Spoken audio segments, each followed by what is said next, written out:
Hello everyone, welcome back to the channel. তো চলে এসেছে একটা ছোট্ট শর্ট মিনি ব্লগ নিয়ে।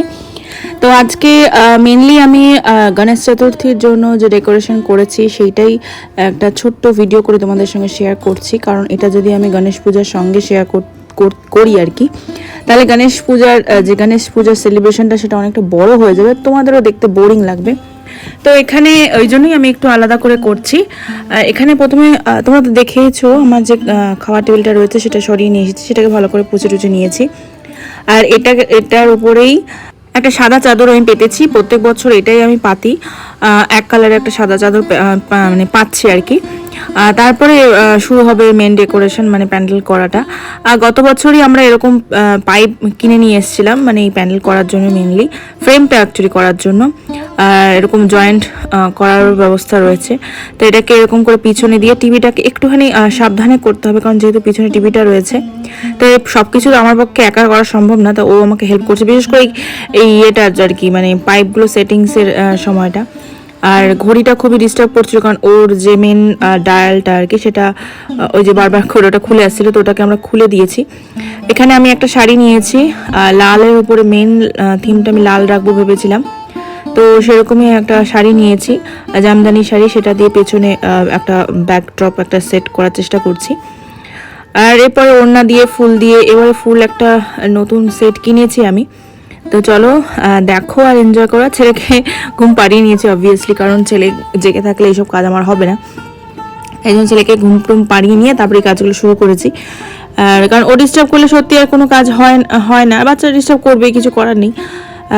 এখানে ও অনেকবার চেষ্টা করছিল, ওকে বলে আমি পারছিলাম না, তাই আমি তারপরে উঠলাম। মানে যে আর কি মেন ঠিকঠাক মনের মধ্যে আইডিয়াটা রেখেছে যে এইভাবে করবো ওভাবে করবো, আমার মনে হয় তাকেই করাটা উচিত। তাকে কাউকে দিয়ে করানোটা হয়ে ওঠে না, তাকে বলে আর কত করানো যাবে। তাই জন্য আমি নিজেই উঠে পড়লাম। তো যেহেতু নাইটি পরা আছে একটু অসুবিধা হচ্ছিল, ঠিক আছে, কোনো অসুবিধা নেই, হয়ে গেছে সব কিছু।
তো আমার এই ডেকোরেশন অলমোস্ট ডান। তো কালকে আবার কিছু মানে রিয়েল ফ্লাওয়ার দিয়ে আবার সাজাতে হবে।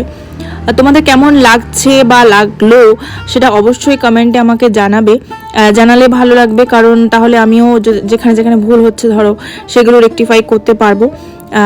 তো অবশ্যই তোমাদের কাছে রিকোয়েস্টটা রইলো, তোমরা অবশ্যই কমেন্ট করবে, ভালো লাগলে লাইক কমেন্ট শেয়ার করবে।